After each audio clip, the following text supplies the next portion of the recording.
Olá, meus amigos, muito bom dia. Sou o Dr. Antônio Martins Faria, sou contador, sou advogado, moro em Santa Cruz de Capibaribe e também aposentado. Hoje são 23 de 4 de 2025, quando eu estou gravando, 7 horas e 5 minutos.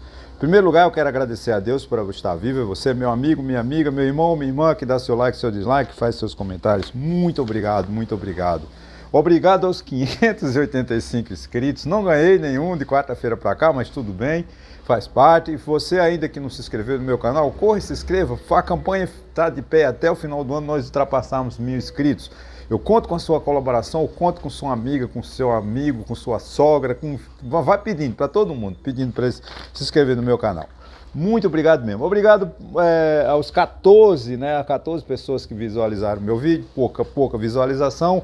A de quarta-feira me surpreendeu, né, que foram 300 pessoas que viram, visualizações, muito bom o vídeo. Né, o Brasil caminhando para o caos. Talvez seja o título, né, o mundo corre perigo. E eu acho que o título não chamou atenção. E o Brasil também. De fato, nós estamos correndo perigo. O mundo corre perigo. Bom, ainda estamos consternados, lamentando. Hoje inicia-se o processo final, né, da visitação dos fiéis à igreja lá de São Pedro, ao corpo do Papa Francisco. Mais uma vez, que Deus o ilumine e o encaminhe, que a Igreja Católica, tão histórica, tão rica, né, faça uma nova escolha, uma nova direção e que continue por muitos e muitos séculos. Levando o Evangelho de Jesus, levando a obra de Jesus, a história de Jesus a todos os cristãos, né? Que a gente amenize os nossos corações, que a gente diminua as mágoas, que diminua o ódio e enfim, seja realmente como Jesus nos ensinou. Que a gente siga cada dia as obras de Jesus. Independente de ser católico, de ser espírita, de ser umbandista, o importante é a gente acreditar no poder de Jesus, né? Na obra. Jesus é nosso mestre, é o governador da humanidade. Isso é que é importante para todos nós. Mas vamos lá. Vamos falar da realidade. Né? O governo Lula finge que governa e boa parte da população acredita. Né? Esse título que eu estou dando preliminarmente, ele é baseado no estudo do editorial do Estadão de 22, né? Portanto, de ontem, 22 de 4, quando diz assim, cujo título é O Peso da Judicialização. Pois é, nós temos um processo no Brasil, ali há muitos anos, um livro, não o tenho mais, que na mudança para o Nordeste eu me desfiz de muitos livros, perdi o meu acervo, boa parte dele, e tive que me desfazer, porque eu não tinha dinheiro para pagar o frete é caro, eu tive que me desfazer de muitos livros. E um desses livros das perdas é esse livro, um estudo da Fundação Getúlio Vargas sobre a questão da judicialização no Brasil. Naquela época, naquele livro que eu li, de cada 100 ações, né, que o judiciário recebe, por dia ou por ano, não importa, é uma hipótese, 68 são da União, dos estados e municípios. O governo Lula está usando, né, até foi manchete de jornais essa semana, o STF como um quarto poder, porque está judicializando muito, porque ele não tem o apoio do Congresso e tem que judicializar para poder governar. Então, isso é só uma abertura. Né? O levantamento de estudos publicado pelo Estadão, né, nos informa que a despesa do governo com o pagamento de ações judiciais chega a 2,5% do PIB. É um exagero. Ou seja, o governo não devia ter tanta pendência judicial. Porque, afinal de contas, o executivo, o legislativo e o judiciário são harmônicos entre si, mas cada um na sua função. O poder executivo, ele tem a obrigação de trabalhar conforme a lei. Falta de assessoria, falta de informação não é negligência, é má-fé. É desonestidade. Porque quando a gente trabalha numa interpretação constitucional, quando a gente vai trabalhar a Constituição, se uma lei é constitucional ou não, essa análise preliminar que compete ao Poder Judiciário, ao Poder Legislativo, ao Poder Executivo, fazer um exame da Constituição para verificar se aqueles atos administrativos estão de acordo com a Carta Magna, com a Carta de 1988, com a Constituição de 1988. Se não está, afasta-se. Faz de acordo com o previsto no artigo 37 da Constituição, que estão lá as regras, a base fundamental da administração pública brasileira. O pior é que esse estudo, ele é conservador. O estrago, vamos dizer assim, o prejuízo causado à população deve ser muito maior.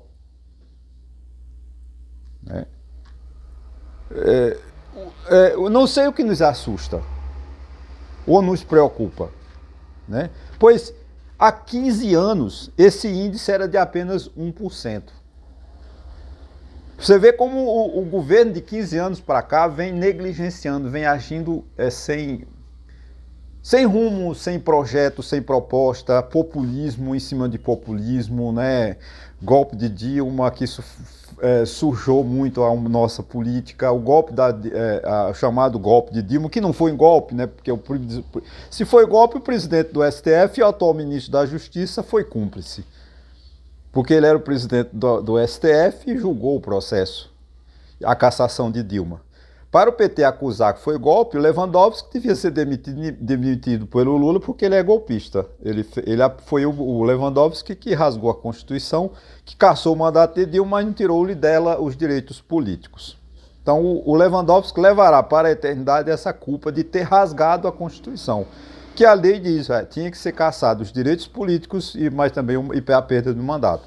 Mas fizeram um conchavo com a liderança de Renan Calheiros. Renan Calheiros fez uma jogada e deram a Dilma a possibilidade dela perder o mandato, mas não perder os direitos políticos. Graças a Deus, o povo de Minas a excluiu 2 ou 3 anos depois, quando ela ficou em 4º lugar na disputa para o Senado. Bom lá, as causas as causas principais dessa demanda enorme do poder executivo com o poder judicial, né? Não podemos aqui em 30 minutos, eu não tenho esse poder, eu não sou nem um Joime Bete, saudoso Joime Bete, que tinha o poder da síntese, não sou Barroso do Amaral, né? Não sou Góes do Globo, que eu esqueci o nome dele agora, aquele cronista, aqueles notinhas pequenas de jornal que eles consumem, o próprio Hélio Gaspari, que tem capacidade de resumir em frases, né? Dizer muito em poucas frases. Eu não sou um frasista, nem sou um pensador da altura de Hélio Gaspari, de Joime Bete e tantos, né? Anselmo Góes, do Globo, também faz esse belíssimo papel. Como fazia o Boechat, que era do Globo, depois foi para a TV Bandeirantes, Rádio Bandeirantes, e tornou-se um dos maiores jornalistas que nós temos. Esse vídeo não é para homenagear jornalista, mas eu quero dizer o seguinte, que em 30 minutos é impossível de a gente fazer uma síntese. Mas podemos calcular o seguinte: a conclusão de que as causas do volume de decisões judiciais se explicam da seguinte maneira: a fila de pedidos de auxílios do INSS. Pessoas que completam a idade de aposentadoria, pedem aposentadoria, a aposentadoria não é, vamos dizer assim, concedida por falta, não porque ele não tenha direito, é por falta de profissionais do INSS para, vamos dizer assim, diferir, para autorizar, para aposentar a pessoa. Auxílio-doença e tantos outros, né? Pedidos de perícia, recursos, enfim, né? Esse é o grande problema, né? Para você ter uma ideia, uma ideia, nos últimos 4 anos, a fila de pedidos no INSS aguardando julgamento, recursos, né, de pedidos de aposentadoria, de auxílio, de BPC, de tudo, recurso, perícia, chega a 9 milhões. Então, imaginarmos que uma cidade, talvez um pouco Recife, mais Aracaju, vamos juntar essas duas capitais pequenas, que estão no aguardo de uma decisão do INSS.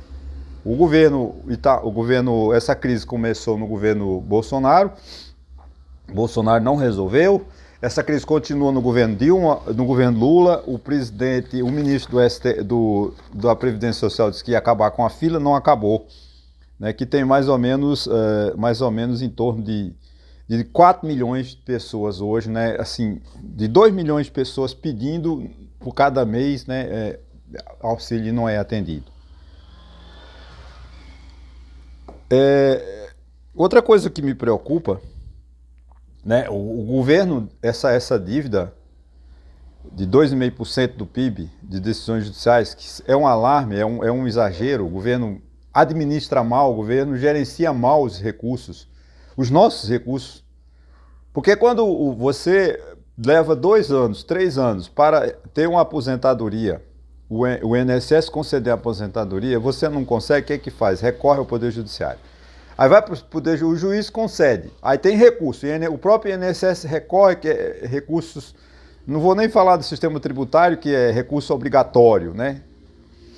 Mas a aposentadoria, aí vai lá, leva 2, 3, 4, 5 anos. Quando essa decisão é definitiva, trânsito em julgado, não cabendo mais recurso, o INSS tem que pagar o atrasado com correção e juros. Então, cada vez mais, o déficit da Previdência vai aumentando por causa de negligência do governo. Por que o governo não resolve o problema do INSS?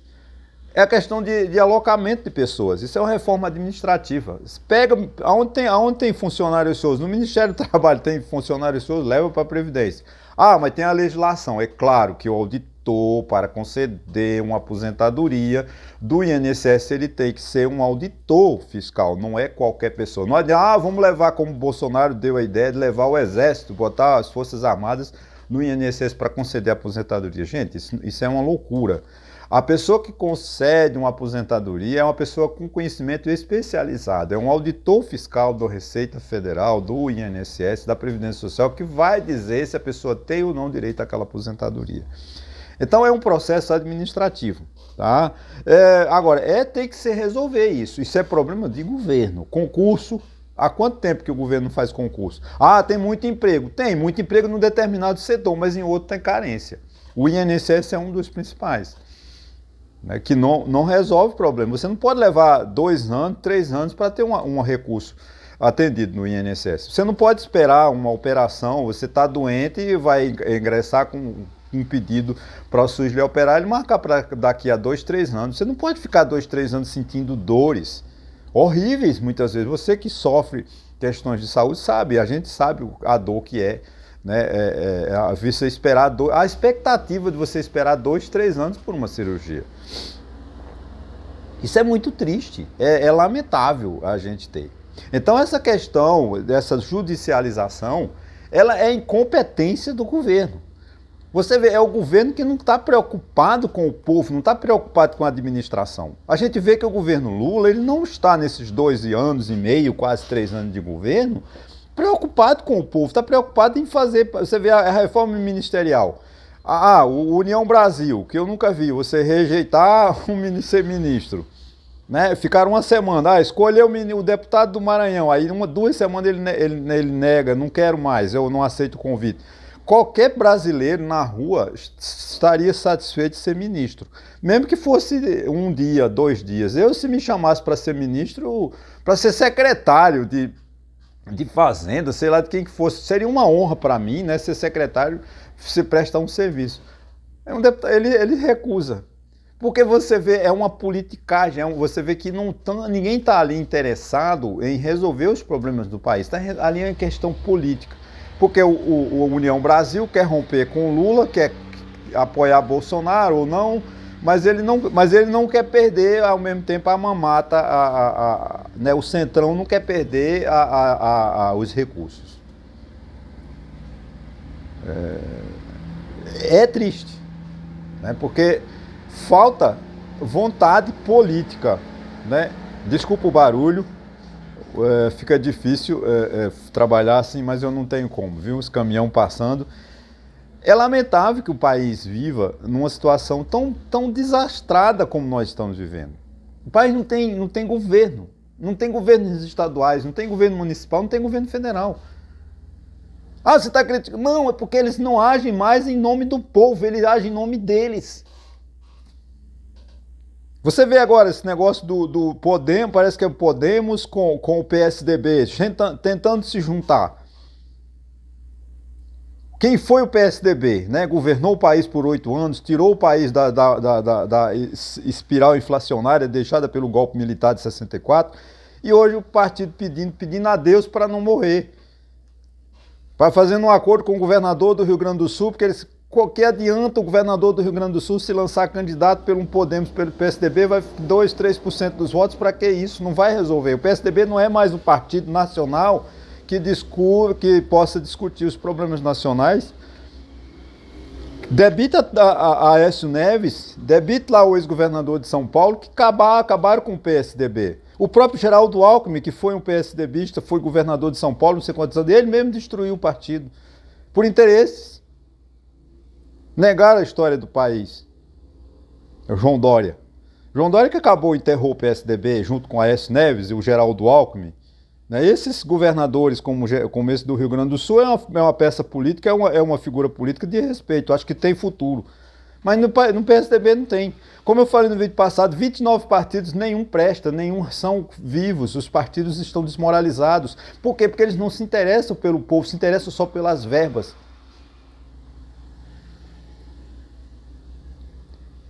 É difícil. Gente, existe uma coisa chamada o orçamento. Ele é feito do seguinte: despesas obrigatórias são luz, água, telefone, folha, aposentadoria. Essas despesas o governo pega, arrecada e paga. E sobra a diferença, sobra o que chama de despesas discricionárias. As despesas discricionárias são aquelas que vão para o investimento, para o governo investir em escola, em infraestrutura, em ponte, em saúde, em educação. Sobra pouco, sobra em torno de 8%. Tá? De 5 trilhões de reais. 8% de 5 trilhões é o que sobra.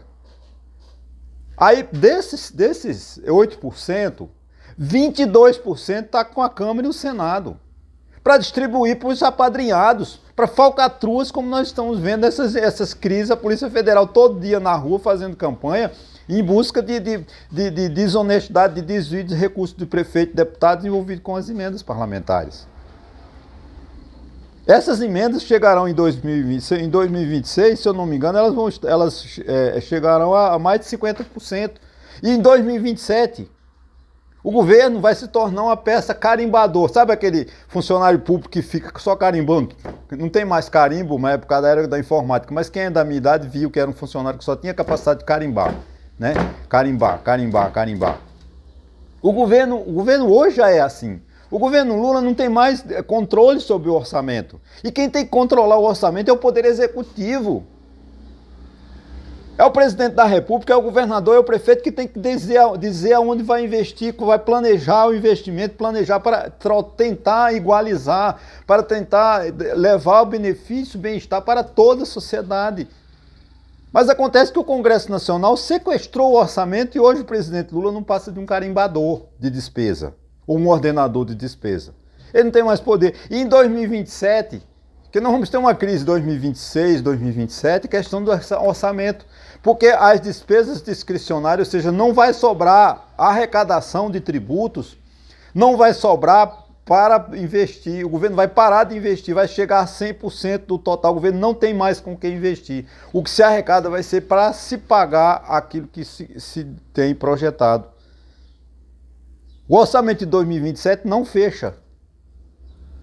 E nós estamos aqui brincando. A União Brasil, que é uma junção do PSL, Partido de Bolsonaro, com o DEM, PDS, né? Tudo isso tem. Se juntar na União Brasil, o nome de União Brasil. Recusa ser ministro, quer o ministério, mas leva 2 semanas para dizer sim ou não e diz que não para simplesmente fazer manipulação, fazer chantagem com o governo do presidente Lula. Estão chantageando o presidente Lula. Isso é desonestidade. Isso é falta de vergonha dos políticos. Né? Outra coisa, está no jornal, no Estadão hoje, isso é claro que ainda é um levantamento, não é ainda a auditoria em si, o relatório final de auditoria. O Tribunal de Contas está iniciando uma auditoria onde constata Muitas despesas pagas fora do orçamento. Isso é crime, isso é desrespeito, isso desprestigia, isso descredencia, isso desacredita o poder público.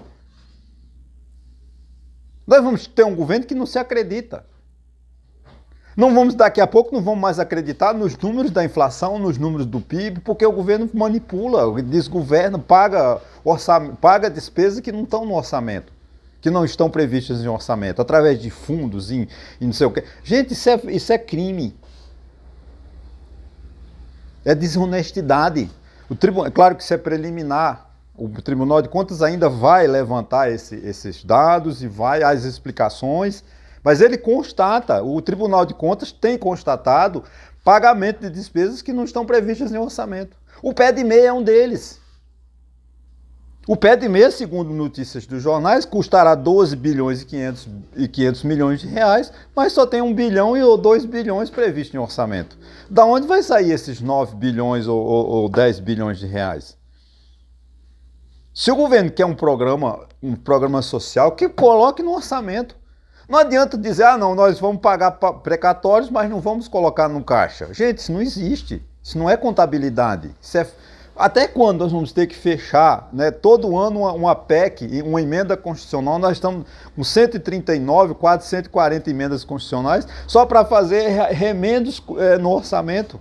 Quase todas as emendas da Constituição, com todo respeito, são para fazer emendas no orçamento, porque o governo não consegue equilibrar suas contas. Falta de administração, falta de gestão, falta de vontade política. Essa é a grande realidade. Enquanto isso, o povo fica acéfalo, sem governo, o povo fica sem saúde, sem educação, sem segurança pública, o povo não tem nada. E ainda por cima, pagando mais um imposto, que é o imposto da inflação. Ainda temos o risco que o mundo corre, né? Porque o Donald Trump resolveu imitar Lula.